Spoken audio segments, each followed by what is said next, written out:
My name's Joe Gilchrist. I started here in April 17th, 1978, with what happened to be my birthday. All we've tried to do since then is try to help people enjoy life and put some of the greatest music we think available in the country in front of people. I'm Pat McCall, along with Joe here. I've been here for over 30 years. We got a little thing called Good Times, Good Music. That's our trademark, but you know what? That's an understatement for the tremendous contribution all these wonderful artists have given to the Flora-Bama, which has gone on to make us one of the best-known honky-tonks in the entire world. As you watch the rest of this, you'll see some of our great players that are reminiscing about the good old times, just like we do. Thank you for being part of this.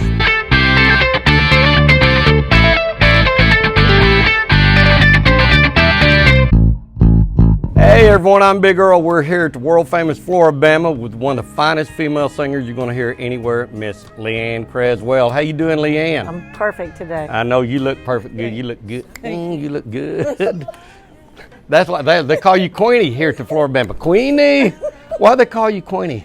I think Donna and Kathy gave me that name many years ago. I don't know why. Yeah, well, it stuck with you. Yeah. Well, I think you're the queen here. It must be you're the queen here. Thank you. You've been here so long. How long have you been here? 34 years. Wow. I started here when I was 10. Yeah, 10, that's what I thought. I tell you what, you are one of my favorite singers. And female singer, your voice is still so smooth as ever to be here that long. I believe you, I'm telling you the truth, a lot of people are raspy and everything. You just got that clean, you still hit all the high notes. And you look somewhat attractive still today. Yeah, I try. So you've been here for 34 years. Yeah. So back in the day, there weren't very many females here. I think Donna started a month before I did. And so it's just two of you. Two of us, yeah. And I'm not sure when Kathy came, but that made three of us. And it stuck like that for a good while. And then finally, I think Elaine Petty came. I'm not sure, but I'm saying she came the first of the 90s. Oh, yeah? Yeah. So who was the first band that you played with here? I think I just did a single act. I remember walking in here and a girlfriend in Pensacola, I was singing down at Seville Quarter, and she said, "You got to come to the Flora-Bama." Joe Gilchrist and Pat McClellan are there. Well, Pat used to be a bartender at Seville when I worked there in the 70s. And then Joe was the manager of the Townhouse Lounge. When I was 14, he let me come in there and hone my skills on the stage. Well, was that in Pensacola? Yeah, oh, yeah. And 14. And it had to be on a Sunday because nobody was in there on Sunday, just he and his wife. Right. And so that got me my stage presence going on. I appreciate him for that. And then when she said it was Joe and Pat out here, I went, oh, this has got to be interesting. So we left Seville and started the long drive out here. There was nothing, no condos, very few houses. So we get it here, and we pulled up out front, and I went, I'm not going in there. That's a dump. And sure enough, we came in, and it smelled like a urinal. And I said, this is terrible. About that time, Pat McClellan came around the corner, and he said, Lea Anne, blah, blah, blah, blah, blah, blah. He'd get up on the stage. Ken was playing, and he said, get up on the stage and play us a song. I said, no. I don't play guitar anymore. I play piano at Seville Quarter. He's like, oh no, you can do it. It's like riding a bike. You can play it again. And I'm like, oh Lord, oh no, please. But this place was packed, and they were hanging from the rafters. So I got up there. I did me and Bobby McGee, and they applauded and loved it, and I've been here ever since. Wow. I went back to Seville and told Wilmer Mitchell. I said, I'm so sorry.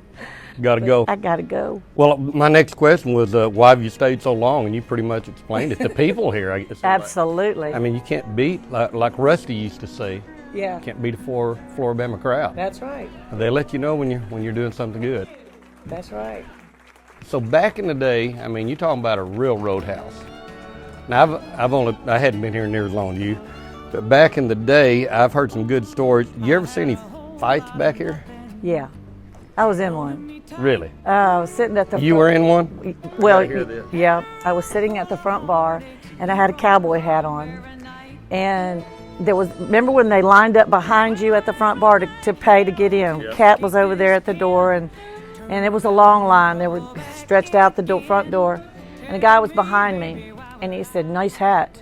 I said, thank you. And I felt his hand come toward me. I said, don't touch my hat. And so he said, no problem. He paid, he went on in here and had a good time. About 20 minutes later, he comes back through. I see him coming. And sure enough, he walks behind me and he reached for my hat. I was sitting on a bar stool. He reached for my hat. Instincts, I'm left-handed. I wadded my fist up and I came around and I cold-cocked him. Knocked him out. He hit the wall, that brick wall. Hit the floor, my hat fell. I picked it up, put it on my head, and went to the bathroom and looked in the mirror and went, oh my God, I just hit that guy. And I was standing there trying to compose myself, and little Robin, security, she walks in, she goes, are you okay? And I went, yeah, I'm fine. I said, am I getting kicked out? She goes, kicked out for what? I went, for hitting that guy. She goes, no, they got him in the cop car. He's going to jail. He assaulted you. He went after your hat. Yeah. That is fun. Now, Robin, she's been here. Oh, gosh. I mean, she's still here. I mean, yeah, she's great. I mean, it's just something about the Flora-Bama where you get here, you don't want to leave. She's like this tall. Well, this tall. Yeah. Everybody's scared of her. You know, I got kicked out of Flora-Bama one time, and Pat came up here to kick me out, and I wasn't leaving, so they sent Robin up, and she made me leave. I got a story on you. Oh, gosh. Do you remember? You called me one day. I was playing at a place called the LA Getaway. Yeah, I remember that. And you called me and you wanted a job playing the guitar and singing. So you came to my house in Magnolia Springs. That's right. And you were so timid and sweet and kind. Yes, ma'am, and no, ma'am. And I'm like, oh, this guy's really great. So I hired you to be the lead guitar player at LA Getaway. And then we weren't there very long, and the place closed up because everybody was getting busted out in the parking lot. Yeah. And you turned around and you said, what are you going to do? And I said, I'm going back to the Flora-Bama. And you said, what am I going to do? I said, you might want to call Donna Slater. Yeah. She'll give you a job. And she did. Yeah. And she told me, she said, that guy, Jack, that you sent to me, she goes, okay, well, I hired him, and he's playing lead guitar for us. Larry Strickland's over there, Kathy Pake's over here. Right. You're standing in the background. She said, she finally turned around and looked at you and said, you need to bring something to the table besides just standing back there playing the guitar. I know. Katie barred the door. Did you ever? She opened up a can of worms. See, because my job was play guitar, and that's what I was going to do. When she said I could come on out front, that's a bad mistake. Don't be dropping pants. I don't know. We had bras in here shooting lemons across the room and guys diving for them. Were you ever working when Barbara Barnes was a bartender? Oh, yeah. She'd take that hose and she'd put her finger in front of the water. If you were playing a slow song, she'd shoot the water.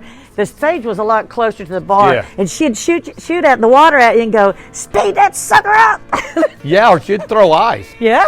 She'd throw ice, but it was speed that some up. Oh, some. Yeah, it was, speed that some up. You're killing the crowd. Speed up. Go. Yeah, bus flat, Bobby. You heading for a train? Well, today I started loving you again. I mean, you speed.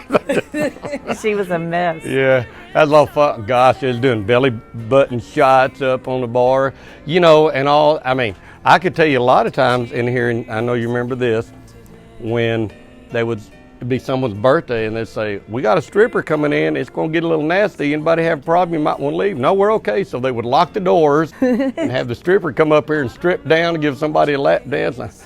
But, you know, everybody has one of these now, cell phone. Yeah. So that sort of cut a lot of that out. And then for a while we had the webcam thing going on. I think that just kind of like, yeah, because I would. we had to quit that. Yeah, I remember when I first started dating Jamie, and didn't have a cell phone, and we were up here playing, and I got off stage and got to drinking. About two hours went by, and I thought, crap, she's making dinner. So I thought, crap. So I ran back there in the liquor room, got on the phone and called and said, Jamie, damn it, the band didn't show up, so we had to play late, and blah, blah, blah. I'm so sorry, I forgot you had dinner. And she kept saying, Jack kept trying to interrupt me. I said, no, let me finish. No, she said, Jack, I got on the webcam and see where you were done. That's when I put the biscuits in. I said, my bad. So the next night, we'd put a napkin on the webcam. I remember that. They finally took it off. I was wondering who put that napkin up there. It was a great idea, I thought. They finally took it off. So back here in the day when you were playing, and you're still playing now, I mean, do you like it as much now as you did when you started? Or? I kind of enjoy it more now because we were just wild and crazy back then. Now it's a little more, subdued, and we act like humans up here now. So. Yeah, well, you have I guess a really old good age band. brought that in. Yeah, well, I wouldn't say that. You still look great. Thank you. And the band you're playing with is great. Oh, I love those guys. Steel player and Hadley and all. I mean, just a great. And you play here. What days do you play here normally?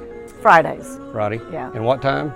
2 to 6. Now, sometimes stuff gets switched around, so make sure you go on the website for Yeah. Lea Anne Creswell. Go to Flora-Bama.com. And Lea Anne, I remember a CD that you did years ago, and I mean, I loved it. It was a song. You went to Nashville and did Hank songs Cochran. by Hank Cochran. Yeah. Do you have that here at the Flora-Bama? I did. I think they're sold out. Do you have any at home? Yeah, I bring them to stage with me. Good. I mean, it's a really good CD. I actually charged $10 for them, and I actually ran out last weekend, so I got two people's addresses to mail them to them. Uh-huh. $10 for the CD. It cost me $22.50 to mail them yesterday. You're a businesswoman. That's not happening That's anymore. music business. That's the music. Well, my business. daughter taught me something called downloads. So I quit doing mine physically. You just download them. Oh, well, I'll have to come to They your house magically and come figure back. that out. Yeah, I mean, she taught me that, and I make hundreds of dollars a year. Well, not a year. Over the course of a few years. But anything else you want to talk about, Lea Anne? Oh, I don't know. Let's see. I would like to mention Hank Cochran. He was my mentor for so many years, and he came up to me during Songwriters, and he said, I really love your voice, and I'd like for you to come to Nashville. He said, I just opened up a recording studio, and I'd like for you to come up there and be the first person to record there. Wow. Yeah, that was an honor. So I went up there and spent like 2 weeks and just going through his archive of music, the file cabinet, his DAT machine, all his DATs, and lots of memories he has. And so I picked out, I think it was 12 songs of his. And Susie, his wife, said, you're not recording one song until you do Diamonds and Rust. Oh, really? So I had to do Diamonds and Rust for her, but Wow. turns out good because it's become a big seller. Everybody loves that song. Yeah, that's a great CD. Are you going to do another one in the future? It costs too much money. Well, you know what? All the new cars don't have CD players. My daughter got a new car, Jimmy got a new car, no CD player. I'm going, they're putting me out of business. Because I sell about 20, 30 a year. Too funny. That's a lot of, I've had so much fun playing here, and I know you have. Yeah. Because I was going to stay 2 weeks Really? with Donna, but I just had so much fun. I hard to had get fun away. playing with you. Gets in your blood and you can't get away from it. And people are always willing to jump up on stage and help someone out and Yeah. play with them. Someone doesn't show up and things like that. Jump up, sing harmony. You just reminded me of a story. Joe Gilchrist called me one day and he said, I was playing at the time with Larry Strychnine. And do you remember Steve Carman, the Yeah. English guy Yeah, that had I the do. toupee or the rug? Uh-huh. Okay, so I told them, I said, Joe wants us to come down 10 o'clock in the morning and film this TV commercial. WEAR is coming. Mm-hmm. Okay. And I said, you guys please behave, because they were like you. They're cut-ups. So I said, just behave for this one thing. So we were up there and playing, and we were on film, and Carmen, he always said that, hello, Cleveland. And he reached up and pulled his rug back, and his drugs fell out.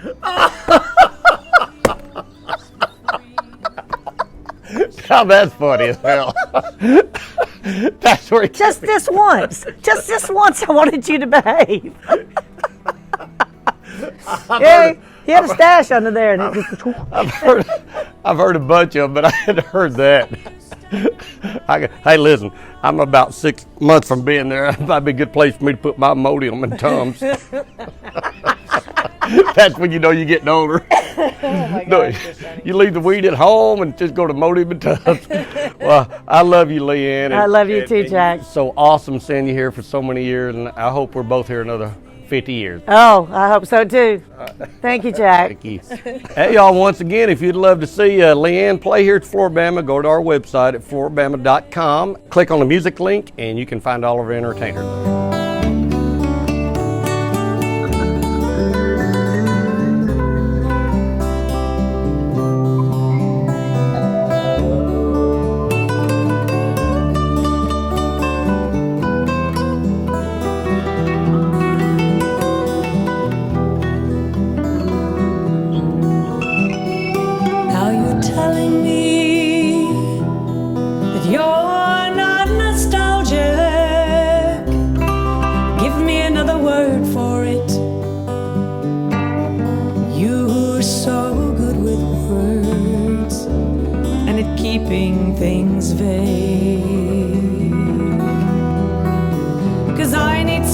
vagueness now, it comes back too clearly.